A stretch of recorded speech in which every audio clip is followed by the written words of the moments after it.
할렐루야. 교회 창립 36주년 감사 예배를 준비하면서 하나님의 교회가 또 하나님 어떤 말씀을 받아야 될까 제가 기도하고 이 본문을 택했는데 또 옆에서 목사님도 이번 창립 예배 때는 이런 말씀을 하는 게 어떠냐, 똑같은 본문을 말씀을 하셔서 하나님께서 우리 교회에 진짜 이 말씀을 주기를 원하시는구나 제가 확신하게 되었습니다. 할렐루야. 또 우리 청년부들이 찬양을 드린 대로 오늘 이곳에 성령님이 우리와 함께 하십니다. 할렐루야. 그래서 하나님께서 우리의 마음을 열어주시고 우리가 성령의 음성을 듣고 예스로 나가는 그런 귀한 시간 되기를 주님의 이름으로 축복합니다. 정말 우리가 이제 36주년이 되었는데요, 우리 교회가 어떤 복음, 어떤 신앙으로 무장을 해야 될 것인가 많이 고민하고 또 기도도 많이 했습니다. 그런데 하나님께서 계시록의 7교회와 마지막 시대 교회인 라오디게아 교회를 생각나게 하셨어요. 그래서 마지막 시대에는 거짓 선지자들이 많이 이렇게 나타나서 교회가 혼돈하고 복잡하고 사단의 미혹이 심한데, 진짜 복음과 진짜 신앙을 어떻게 가질 수 있고 교회에 주신 사명인 죽어가는 영혼들을 어떻게 하면 살리는 교회가 될 수 있는지, 이 질문에 대답을 가지고 있어야 한다고 믿습니다.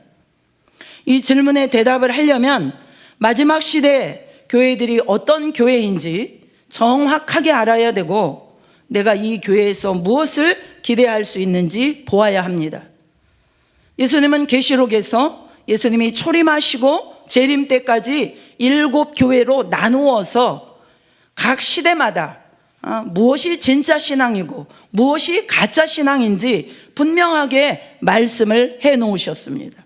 누가 하나님의 백성이고 어떤 신앙이 진짜인지 정확하게 보여주십니다. 그래서 이 7교회에 주신 예언의 말씀을 오늘 이 시간을 통하여 짧게 살펴보도록 하겠습니다. 계시록 2장 6절은 예배소 교회를 향하여 내가 니골라당의 행위를 미워하는도다. 나도 이것을 미워하노라. 니골라당의 행위를 예수님께서 미워한다 말씀하셨어요. 여러분, 예수님은 사랑과 은혜가 풍성하신 분인데 미워한다, 어울리지 않는, 예수님한테 어울리지 않는 표현을 쓰십니다. 니골라당은 요약하면은 이것입니다. 한번 주님을 믿으면 그 후에는 어떻게 살아도 정죄받지 않는다. 하나님의 말씀과 계명에 순종하기 위해서 육체의 정욕과 욕망을 자제하는 것은 신앙이 아니라 극기다. 순종은 구원의 조건이 될 수 없다. 날마다 세속과 육체에 끌려다녀도 염려하지 마라. 구원은 은혜로 받는 것이다. 이렇게 주장하는 자들이 니골라당이에요. 요즘 교회에서 흔히 들리는 복음과 유사합니다. 예수님은 이것을 미워하신다는 것입니다. 그리고 7교회 예언을 보면은 매 시대마다 구원받는 자들이 정확하게 나와요. 2가지 무리들이죠. 귀 있는 자들과 이기는 자들이에요. 우리 장로님 오늘 기도하시면서 귀 있는 자가 되게 해달라 기도하셨는데 귀 있는 자가 되시기를 축복합니다. 이거는 매 시대마다 이 2가지는 공통적입니다. 그런 귀 있는 자는 어떤 사람인가? 하나님의 말씀이 와서 내 양심을 찌를 때 겸손하게 순복하는 자들입니다. 하나님의 말씀과 성령의 호소가 내 마음의 욕심과 내 자존심과 내 계획과 내 생각과 충돌할 때 어떻게 성령님과 말씀 앞에 우리가 순복할 수 있을까요? 여러분, 그것은 우리의 마음속에 주 예수보다 더 귀한 분이 없기 때문입니다. 예수님보다 귀한 것이 없고 말씀보다 귀한 것이 없으면 우리는 순종하고 따라가게 되는 줄로 믿습니다. 또 이기는 자가 구원받는다고 그랬어요. 그럼 이기는 자는 어떤 사람입니까? 죄와 세속과 사단의 미혹을 이기는 사람을 말합니다. 시험을 받아서 악한 욕망이 올라오고 악한 충동이 올라올 때 그 감정과 자아를 십자가에 못 박는 것이에요. 그것이 이기는 성도입니다. 귀 있는 자, 이기는 자는 생명나무 과실을 먹게 된다는 것입니다. 또 7교회 예언은 어떤 성도들이 생명의 면류관을 받을 수 있는지 정확하게 보여줍니다.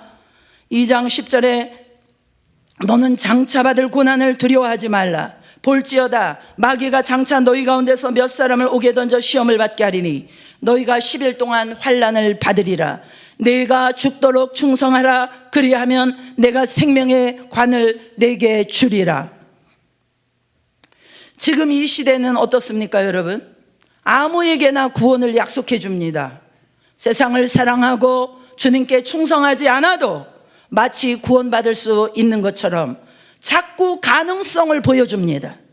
그래서 사람들이 길을 잃어버리는 것이에요. 초대교회 때 큰 핍박을 견디면서 충성했던 성도들이 오늘날 기독교인들의 모습을 본다면 어떻게 생각할까요? 주님을 사랑한다고 하면서 어떻게 저렇게 이 세상을 사랑하고 돈을 사랑하고 하나님의 말씀에 순종하지 않는지, 저렇게도 좁은 길을 피해서만 갈까 이해하지 못할 거예요. 왜냐하면 오늘날 그런 신앙을 가진 사람들은 초대교회 시대에는 기독교 안으로, 그 공동체 안으로 들어올 수조차도 없었습니다. 왜 그렇습니까? 내가 주님을 믿습니다 말하는 순간에 핍박이 찾아오고 고통이 찾아오고 두려움이 찾아옵니다. 500년 전까지만 해도 초대교회 신앙이 이어져 왔어요. 물론 중간에 기독교에 큰 배도가 있었지만 주님을 따르는 성도들의 특징은 정확하게 이어져 내려왔습니다. 그런데 마지막 시대에 그 충성스러운 증인들이 거의 사라지게 되고, 그래서 교회가 혼돈하고 복잡하게 되어가는 것이에요. 성도 여러분, 옛 성도들은 말씀에 매달렸고 주님께 나의 생애를 바치면서 의의 길을 가고 그러면서도 만족하고 행복을 누렸습니다. 좁은 길을 가는 게 슬픈 것이 아닙니다. 좁은 길을 가는 것은 확신이고 감사이고 감격의 길입니다.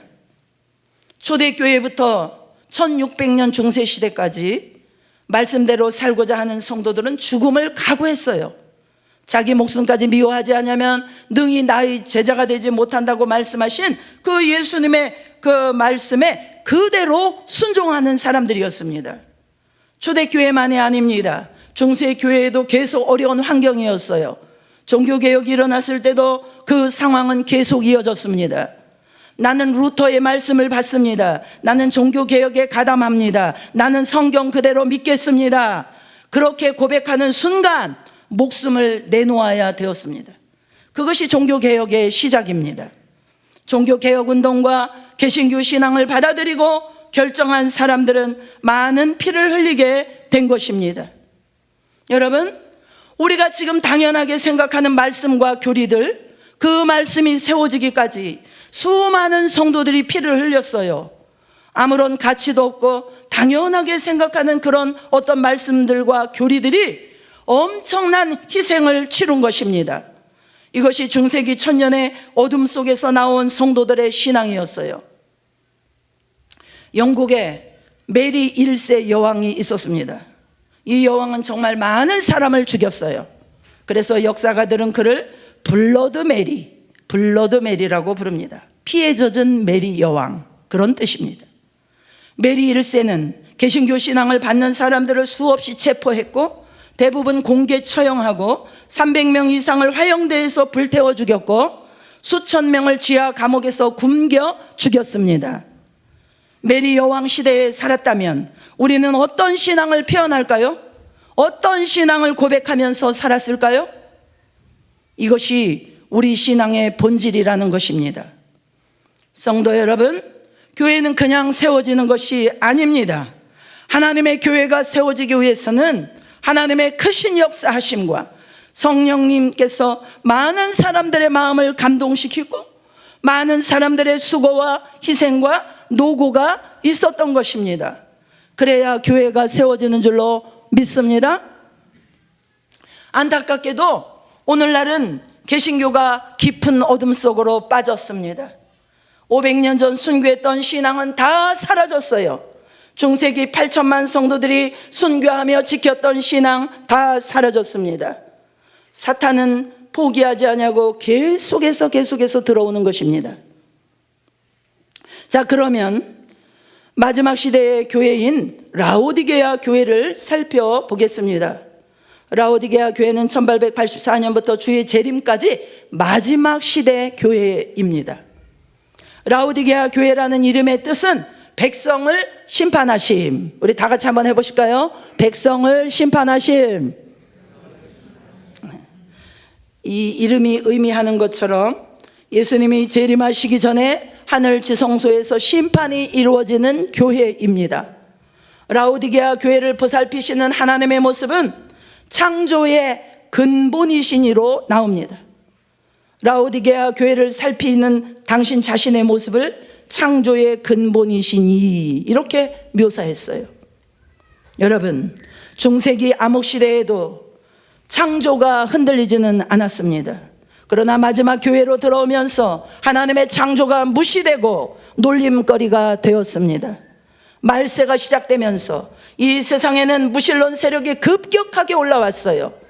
1885년 찰스 다윈은 종의 기원을 발표해서 창조를 부인하고 진화론을 주장했습니다.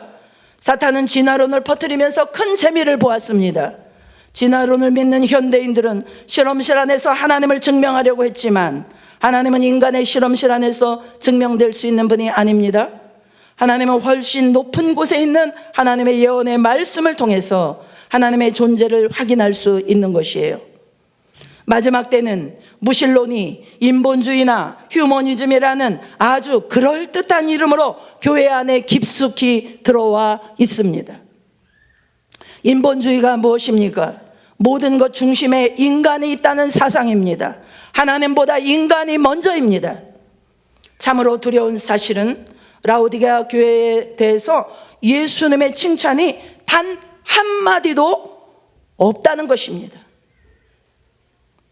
라오디게아 교회에 대해서 왜 예수님은 단 한마디의 칭찬도 안 하셨을까요? 왜냐하면 예수님의 재림을 준비하고 온 세상을 향하여 경고해야 될 그런 마지막 교회가 자기 자신의 사명을 완전히 잊어버렸기 때문이에요. 가장 긴박한 순간에 깊은 잠에 취해 있는 것입니다. 성경에서 약속한 가장 중요한 예언의 성취를, 예수님의 재림, 이것이 가장 중요한 예언의 성취 아닙니까? 이 예언의 성취를 앞두고 있는데 이 예언에 관심을 갖고 있지 않는 것입니다. 우리는 주님이 무엇을 책망하시고 어떤 것을 고치라고 하시는지, 또 어떤 해결책을 주시는지 살펴봐야 합니다. 또 라오디게아 교회를 위해서 보내신 종들은 어떤 복음을 가르쳐야 되고 무엇을 강조해야 되는지도 알아야 합니다. 예수님은 라오디게아 교회의 질병을 치료하기 전에 먼저 문제들을 통렬하게 지적하고 책망하십니다. 15절, 오늘 본문 15절에 내가 네 행위를 아노니 내가 차지도 아니하고 뜨겁지도 아니하도다. 내가 차든지 뜨겁든지 하기를 원하노라. 내가 이같이 미지근하여 뜨겁지도 아니하고 차지도 아니하니 내 입에서 너를 토하여 버리리라. 이것이 바로 지금 저와 여러분이 다니는 교회의 모습이라고 예수님께서 말씀하십니다. 7교회 가운데 어떤 교회도 이런 책망을 받은 교회는 없습니다. 예수님은 이 시대의 교회를 보면서 너무나 역겨워서 토하여 내치겠다고 말씀하고 계시는 것입니다. 차라리 차가워져서 하나님을 부인하고 교회 바깥으로 나가면 성령께서 그들의 양심에 가책을 주고 괴로움을 줄 수도 있을 텐데 이것은 그게 아닙니다. 중간에서 이것도 아니고 저것도 아닌 상태로 살아가는 것입니다. 덥지도 않고 차지도 않은 상태로 교회를 다니는 것입니다. 그런 상태로 살기 때문에 성령께서 우리의 양심을 통하여 말씀하시고 호소하시기가 어렵게 된 것입니다. 이것이 바로 예수님께서 안타까워하시는 이유입니다. 예수님은 왜 토하여 내칠 것이라고 하셨을까요? 그것은 하나님의 말씀이 무엇을 요구하는지 알면서 순종하지 않고, 또 죄가 무엇인지 알면서 포기하지 않고 그 죄를 붙잡고 있기 때문입니다. 그런 태도 때문에 라오디게아 교회 성도들 마음을 감동시키실 수가 없는 것이에요. 세속과 거룩함의 중간에 서서 양쪽을 모두 붙잡고 있는 그런 태도 때문에 예수님께서 주시고자 하는 그 구원의 경험이 이루어지지 않고 있는 것이에요. 그래서 주님이 라오디게아 교인들을 향하여 차든지 덥든지 하나를 선택하라고 말씀하시는 것입니다. 여러분, 그렇습니다. 신앙은 사람도 만족시키고 하나님 뜻도 따라가려고 애쓰는 것이 아닙니다. 예수님은 오늘 그대들이 섬길 자를 택하라 고 말씀하시는 거예요. 계속해서 책망이 이어집니다. 17절, 네가 말하기를 나는 부자라 부유하여 부족한 것이 없다 하나 네 곤고한 것과 가련한 것과 가난한 것과 눈먼 것과 벌거벗은 것을 알지 못하는도다. 여기서 라오디게아 교회의 죄가 무엇입니까? 자기 자신을 알지 못하는 것입니다. 15절에 보면은 내가 네 행위를 아노니 이렇게 말씀하고 계시는데, 라오디게아 교회의 사람들은 자신의 문제를 전혀 모르는 것입니다. 예수님의 눈에는 너무나도 비참한 상태인데, 오늘날 교회들은 너무나 부유해서 부족한 것이 없다 스스로 생각하는 것이에요. 가장 잘못되어 있으면서 가장 올바르다고 생각하는 것입니다. 영적으로 죽어 있는데 자기는 구원받았다라는 그런 확신에 가득 차 있는 것입니다. 왜 예수님께서는 라오디게아 교인들이 곤고하고 가련하다고 하셨을까요? 왜냐하면 라오디게아 교인들은 교회는 다닙니다. 성경도 읽고 기도도 합니다. 방언도 합니다. 그런데 다른 한쪽에는 마음의 비밀스러운 우상을 품고 살기 때문입니다. 돈과 명예와 자녀의 우상을 품고 교회를 다니고 있는 것이에요. 세상이 주는 포도주를 마시고 취해 있는 것입니다. 술 취해 있는 것입니다. 그래서 눈이 있어도 보지 못하고, 귀가 있어서 말씀을 듣기는 들어도 감동이 없고, 성령의 음성을 들어도 반응하지 않는 그런 상태가 된 것입니다. 이런 영적인 암흑 속에 있으면서도 라오디게아 교인들은 무엇이라고 말하고 있나요?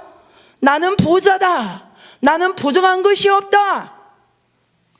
나는 하나님의 자녀다. 나는 구원받았다. 그런 확신 속에 살아가고 있는 것입니다. 어떻게 이렇게 영적으로 죽어 있으면서 자기 자신은 구원받았다는 확신을 가질 수 있을까요? 그것은 철저하게 회개하고 성령의 거룩해 하심으로 영이 거듭난 것이 아니라 지적인 동의, 혼적인 지식으로, 즉 머리만으로 믿는 그 믿음으로 예수님을 믿고 교회 다니는 한 결코 구원을 잃어버리지 않는다고 하는 이런 복음에 취해버렸기 때문이에요. 여러분, 신앙생활은 노력하는 것이 아니에요. 우리 안에 하나님의 생명이 오면 우리는 하나님을 사랑하지 않고는 견딜 수 없는 것입니다. 자연적으로 일어나는 생명 현상으로 되는 것이지 노력하는 것이 아니에요. 우리 영이 살아나지 않으면은 하나님의 계명과 하나님의 말씀에 충성하라는 그런 말씀은 별 의미가 없습니다. 적당히 신앙생활에도 구원받을 거라고 하는 생각을 가지고 교회를 다니면서 그냥 종교생활 하는 것이에요. 자신의 부족과 필요를 느껴야만이 하나님께 구조 요청이라도 할 텐데, 거의 완벽한 자기만족, 자기 기만에 빠져서 구원을 확신하고 있는 것입니다. 이보다 더 큰 위험이 어디가 있겠습니까? 어디가 있겠습니까? 17절, 네가 말하기를 나는 부자라 부유하여 부족한 것이 없다 하나 내 공고한 것과 가련한 것과 가난한 것과 눈먼 것과 벌거벗은 것을 알지 못하는도다. 라오디게아 교인들은 벌거벗고 있어요. 그런데 본인들은 흰옷을 입다고 생각합니다. 내가 흰옷을 입고 있다고 생각합니다. 왜 그럴까요? 주변 사람들이 다 벌거벗고 있기 때문에 나도 벌거보고 있다는 그런 사실을 느끼지 못해요. 주변 사람들이 다 눈멀어서 있기 때문에 내가 그 속에서 눈멀어 있다고 생각하지 못하는 것입니다. 그래서 옷 입고 있고 눈 뜨고 있는 사람들이 오히려 비정상적으로 취급을 받는 그런 교회가 라오디게아 교회입니다. 여러분들은 이런 교회의 모습이 지금 느껴지십니까? 라오디게아 교인들은 왜 이런 완벽한 기만 속에 있을까요? 왜 여기서 빠져나오지 못할까요? 이 질문의 답을 아모스서에서 찾아볼 수 있습니다. 아모스는 그 8장 11절로 12절 말씀에서 마지막 시대에 말씀의 기근이 올 것이라고 예언하고 있어요. 여호와의 말씀을 들으려 해도 듣지 못하는 기근이 온다고 했습니다. 왜 말씀의 기근이 올까요? 하나님의 말씀을 바르게 전하는 종들이 너무나 적기 때문입니다. 집집마다 성경도 다 있고 동네마다 교회가 세워져 있고 주일마다 수많은 설교들이 다 쏟아져 나오는데 진리를 분명하게 전하는 종들의 숫자가 너무나 적기 때문에 말세에 말씀의 기근이 오는 것입니다. 날마다 교회 가서 예배드리고 기도도 하고 설교도 듣지만 죄인의 마음에 회개와 생명을 주는 하나님의 말씀은 너무나 듣기 어려운 시대가 라오디게아 교회의 시대입니다. 그래서 아모스 선지자는 말세에 영적으로 갈급한 사람들이 이 바다에서 저 바다까지 북에서 동쪽까지 비틀거리면서 달려 왕래하여도 하나님의 말씀을 구하지 못할 것이라고 예언했던 것이에요. 그러므로 여러분, 라오디게아 교회 시대에는 열심을 내어서 간절한 마음으로 하나님의 말씀을 찾지 못하면 얻지 못하는 그런 교회가 바로 마지막 교회, 마지막 시대의 교회예요. 이 라오디게아 교회는 강력한 어둠의 세력이 교회를 지배하고 있습니다. 예수님은 당신의 종들을 보내서 잠자고 있는 라오디게아 교회를 깨우시는데 교회 안에 있는 이 어둠의 세력은 예수님이 보내신 종들을 핍박하고 하나님의 말씀을 거절하도록 양들을 이끌어 가는 것입니다. 그런 라오디게아 교회를 향하여 예수님은 3가지 치료와 처방을 주십니다. 바로 여기에서 라오디게아 교회를 위해서 보내신 종들을 구별하는 방법이 있는 것이에요. 아주 단순합니다. 예수님이 라오디게아 교회에 보내신 종들은 주님이 라오디게아 교회에 책망하는 말씀을 정확하게 전달하는 종들입니다. 이 원칙은 7교회에 동일하게 내려오는 원칙인데 말씀에 깊은 감동이 있고 따뜻한 사랑만 말하는 종은 주께서 마지막 시대 교회에 보낸 종이 아닙니다. 예수님이 라오디게아 교회에 주신 말씀은 그런 말씀이 될 수가 없는 것이에요. 왜냐하면 라오디게아 교회는 지금 죽어있는 교회이기 때문입니다. 죽어있는 교회를 살리는 말씀이 필요한 것입니다. 예수님이 라오디게아 교회에 보낸 사자들은 깊은 잠에 취해 있는 사람들을 깨우는 사람들이에요.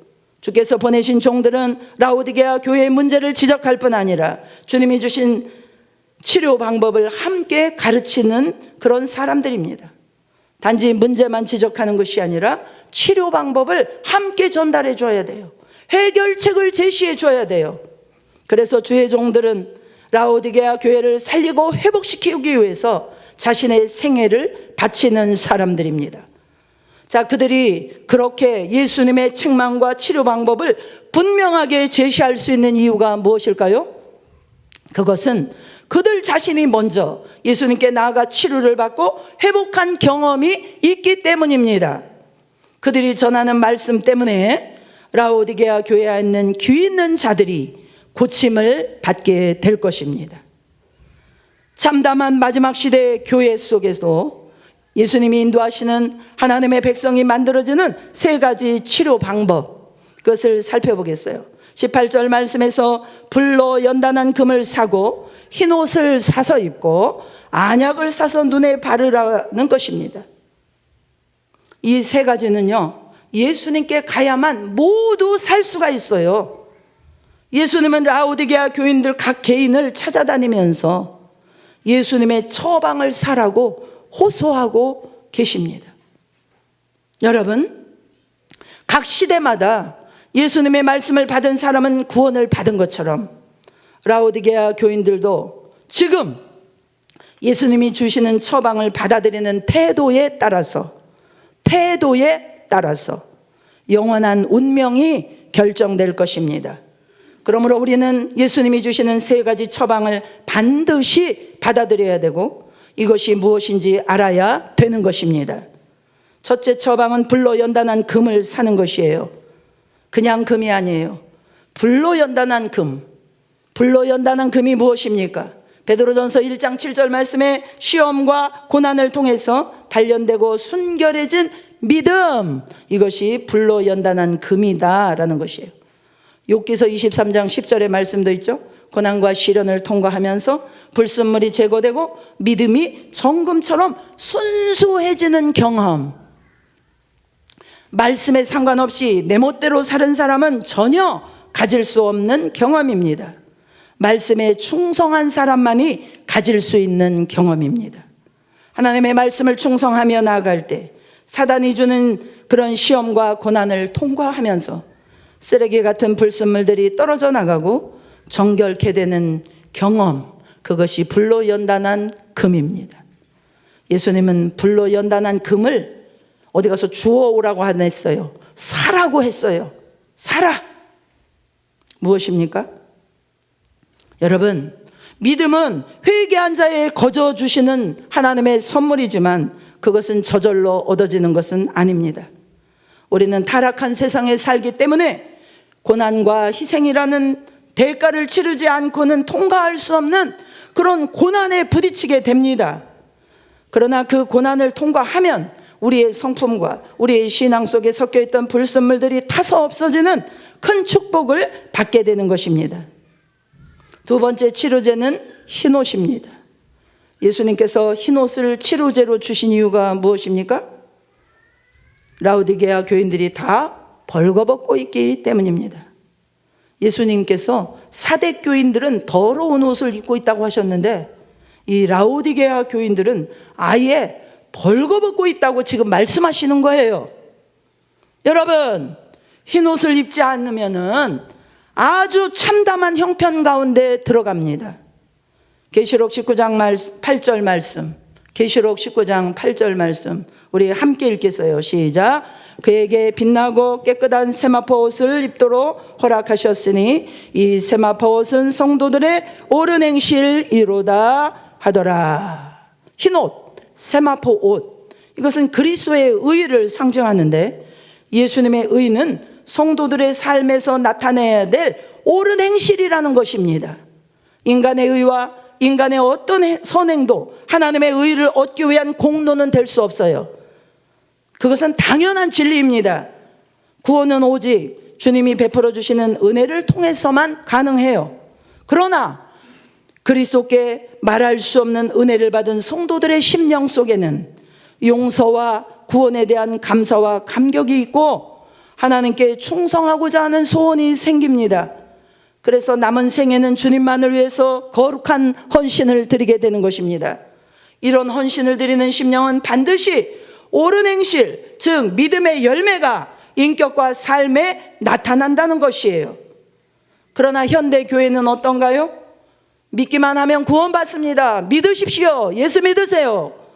마음과 생애에 결정적인 변화가 없어도 구원받는 데는 문제가 되지 않습니다 라는 식의 가르침을 가르치고 있는 것이에요. 그런 복음을 받아버렸기 때문에 라오디게아 교인들이 지금 흰옷을 입지 못하고 벌거벗고 있는 것입니다. 그러면서도 자신이 벌거벗고 있는 그런 상태임을 모르는 것이에요. 오늘날 교회 속에 있는 이런 가르침들 때문에 막달라 마리아가 옥합을 깨뜨렸던 주님 앞에 옥합을 깨뜨려서 주님께 섬기려고 했던 그 헌신, 삭개오가 했던 참된 회개의 경험, 이런 그 회개한 자들을 찾아보기가 힘들어졌습니다. 바로 복음에 문제가 있는 것입니다. 오늘날 현대교회에서 가르치는 가르침으로는 결코 라오디게아 교회가 갖고 있는 이런 치명적인 질병에서 벗어날 수가 없습니다. 우리는 이 사실을 분명하게 이해해야 합니다. 그리스도의 의는 상상이나 환상이 아니에요. 그리스도의 의, 흰옷은 열매이고 변화된 삶입니다. 그렇다면 그리스도의 의, 흰옷을 어떻게 입을까요? 십자가 앞에 나가는 것이죠. 십자가로 나가서 내 삶과 예수님의 십자가 그 생애를 비교해 보는 것이에요. 그러면은 지금 내가 어떤 상태에 있는지 알 수가 있어요. 십자가에 달리신 주님 앞에 가서 정직하게 나를 살필 때 내 자신이 허물과 죄로 죽을 자임을 성령님께서 조명해 주십니다. 온몸이 병들었고 온 마음은 피곤하고 성한 곳이 하나도 없도다. 이사야 선지자가 했던 그 말씀이 무슨 뜻인지를 십자가 앞에서 우리는 이해하게 되는 것이에요. 그래서 나의 몸과 나의 마음을 주님께 바치고 주여 나를 고쳐주시옵소서 간절히 원하게 되는 것입니다. 그럴 때 성령님께서 주님의 마음을 우리에게 부어주시고 그것이 바로 거듭남의 경험입니다. 그럴 때 가련하고 눈멀고 벌거벗은 사실을 깨닫게 되고 영적인 질병이 치료가 됩니다. 그때부터 주님이 기뻐하시는 뜻대로 살아갈 수가 있게 되는 것이에요. 참된 거듭남을 경험한 사람은 예수님의 소원이 나의 소원이 되고 예수님의 뜻이 내 뜻이 되고 자원하여 주님의 뜻을 행하게 되고 주님을 사랑하게 되고 주님과 동행하는 삶을 살게 되는 것입니다. 이것이 흰옷 입은 그리스도인의 삶인 것입니다. 우리의 노력으로는 이런 경험 속으로 들어갈 수가 없어요. 예수님도 니고데모에게 말씀하셨어요. 물과 성령으로 나지 아니하면 하나님의 나라를 볼 수 없다고 말씀하셨습니다. 자, 세 번째 치료제가 있습니다. 안약입니다. 안약을 사서 눈에 발라서 보게 하라. 안약이 무엇입니까? 안약은 주께서 우리 양심을 예민하게 하시고 번쩍 우리의 눈을 열어주시는 그런 역사를 뜻합니다. 요한복음 16장 13절에 진리의 성령이 오시면 너희를 모든 진리 가운데로 인도하시리니 라고 말씀하십니다. 무엇입니까? 진리를 통해서 눈이 떠지는 거예요. 영적으로 소경된 것을 고치고 하나님의 역사와 사단의 기만을 분별하려면 진리를 분명하게 알아야 돼요. 우리가 진리를 분명하게 알 때 성령님께서 오셔서 계시해 주셔서 우리의 영적인 분별력을 밝게 해 주실 수가 있습니다. 특별히 이 마지막 시대는 사단이 택한 자들까지 미혹하기 위해서 아주 교회 안을 돌아다니고 있기 때문에 성령님께서 진리를 통해서 우리 눈을 뜨게 해주시지 않으면 소망이 없는 거예요. 우리에게는 성령이 너무나도 필요합니다. 주님은 누가복음 11장 13절 구하는 자에게 성령을 주시겠다고 말씀하셨어요. 에레미야 29장 13절에 너희가 온 마음으로 나를 구하면 나를 찾을 것이요 나를 만나리라 말씀을 해주셨어요. 저와 여러분이 온 마음으로 성령님을 구하는 그런 자들이 되기를 축복합니다. 다음으로 치료제를 처방해 주신 예수님께서 19절 20절에 말씀하십니다. 회개하라, 열심을 내라, 열심을 내라, 회개하라. 이렇게 우리에게 열심으로 회개하라고 호소하십니다. 이 호소를 받아들이는 자들이 마지막 교회에서 이기는 자들이 될 것입니다. 예수님의 가장 큰 안타까움은 라오디게아 교인들의 마음 안에 계시지 않다는 거예요. 20절 말씀에 보면은 예수님의 위치는 마음문 바깥에 서 계신 것입니다. 문 밖에서 문을 두드리시는 모습으로 나오지요. 그러므로 이제라도 예수님이 문을 두드리시는 그 소리에 귀를 기울여야 하는 거예요. 아무리 예수님이 문을 두드리신다 할지라도 내가 고집을 부리고 마음의 문을 열어드리지 않으면 주께서 결코 내 안에 들어오실 수 없는 것입니다. 예수님이 내 마음에 들어오셔야 그와 함께 먹고 마시면서 교제할 수 있어요. 지금은 문 밖에 서 계시기 때문에 우리가 그 경험 속으로 들어가지 못한다고 예수님께서 지금 말씀하시는 것입니다. 그래서 라오디게아 교회 각 사람을 주님이 얼마나 간절하셨으면은 이렇게 막 모아놓고 설교하신 게 아니라 각 사람을 찾아오셔서 마음 문을 두드리겠다고 약속해 주시는 것입니다. 그러므로 예수님이 마음 문을 열고 두드리실 때 우리가 조심하셔야 돼요. 왜냐하면은 그때 두드리실 때 우리의 운명이 결정되기 때문입니다. 예수님께 문을 열어드리는 사람이 있을 것이에요. 그러나 문을 열어드리지 않는 사람이 있을 것입니다. 선택은 각자가 하는 것이니까요. 그런데 예수님은 마음의 문을 어떻게 두드리십니까? 어떤 때는 새로운 그런 진리의 말씀과 빛을 주시면서 두드리십니다. 어떤 때는 죄를 지적하면서 두드리시고, 어떤 때는 양심의 가책으로, 어떤 때는 고난과 아픔을 통해서 두드리십니다. 지금 이 시간에 오늘 말씀을 통해서도 우리의 마음을 두드리고 계십니다. 예수님의 책망과 호소를 받아들인 분들은 특별한 경험으로 들어가게 될 것이에요. 그리고 그런 분들은 하나님께서 계속해서 그들의 발걸음을 앞으로도 인도해 주시고, 불로 연단한 믿음을 주실 것이고, 흰 옷을 입혀 주실 것이고, 눈에 안약을 발라서 영적인 세계를 보게 해 주실 것입니다. 마지막으로 21절로 22절입니다. 이기는 그에게는 내가 내 보좌에 함께 앉게 하여 주기를, 내가 이기고 아버지 보좌에 함께 앉은 것과 같이 하리라. 무엇입니까? 마지막 라오디게아 교회에서도 오직 이기는 자들에게만 구원의 특권이 주어진다고 말씀하셨어요. 주님이 라오디게아 교회에 주신 세 가지 처방으로 치료를 받으면 이기는 경험을 하게 된다는 것이에요. 성도 여러분, 7교회 예언의 말씀은 흰옷에 대한 전쟁입니다. 7교회 예언의 말씀은 교회의 역사입니다. 7교회의 말씀은 믿음으로 말미암는 의의 역사예요. 성경에 기록된 대로 7교회의 예언은 교파에 대한 얘기가 아닙니다. 사탄의 미혹을 기록해서 보여주신 거예요. 성도들을 보호하시고 구원하시기 위한 하나님의 사랑인 것을 믿으시기 바랍니다. 그러므로 7교회의 예언은 이 세상에 어떤 교회도 말하지 않고 말할 수도 없는 그런 진실을 말하고 있는 것입니다. 그 진실을 받는 성도가 귀 있는 자이고 마지막 시대에 이기는 자가 될 것입니다. 저희 교회가 이 어려운 시대, 이 마지막 때에 이기는 교회가 되고 생명을 살리는 교회가 되고 주님 오심을 준비하는 교회가 되기를 주님의 이름으로 축복합니다. 기도하시겠습니다.